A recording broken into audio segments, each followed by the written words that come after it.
महिला को स्वावलंबी करने लक्ष्य पोलसरा आरंभ होइछि सुभद्रा शक्ति काफे। पोलसरा मेडिकल परिसर में मिशन शक्ति महिला द्वारा खोला जाइथिबा एही काफे को उद्घाटन करिसेंती ओडिशा सरकार मत्स्य प्राणी संपद विकास मंत्री गोकुलानंद मल्लिक। पोलसरा मेडिकल को प्रतिदिन दूर दूरांतरु आसुथिबा रोगी और संपर्कीयंक पई खाद्य और पानीयर सुविधा जोगाइबा उद्देश्य रे एही काफे आरंभ करा जाइछि।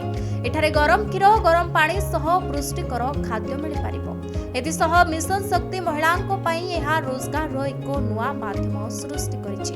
काफे निर्माण रे पोलसरा वीडियो शशिभूषण महापात्रंको भूमिका रहितबा बेले उद्घाटन कार्यक्रम रे मिशन शक्ति महिलांको समेत बहु अतिथि उपस्थित थिले। आज जो सुभद्रा काफे उद्घाटन होइछि निश्चित भाव में आमर अंचल लोक माने जो माने ये हॉस्पिटल को आसुचंदी गोष्ठी स्वास्थ्य केंद्र को आसुचंदी विभिन्न एठी आपण देखिबे गरम पानी क्षीर ब्रेड एवं फ्रूट्स ये सबर मध्य व्यवस्था रही चाहा एवं अन्यान्य जोटा कि आमर ब्रेकफास्ट पई मध्य पुष्टिकर खाद्य एठी से माने विक्रय करबा पई व्यवस्था करिसेंती एवं महिला स्वयं द्वारा गोष्ठी द्वारा जोटा कि प्रस्तुत होउची जोटा कि से माने निज हाथ रे तैयारी करुचंती ताकू मध्य एठी बिक्री करिवार से माने सुजोग पाइबे जहा द्वारा से माने आत्मनिर्भर हो पारिबे एवं स्वावलंबी हो पारिबे एवं आगो को मध्य सरकार जो विभिन्न योजना रही से जोड़ी हुई आगो को बढ़िबे।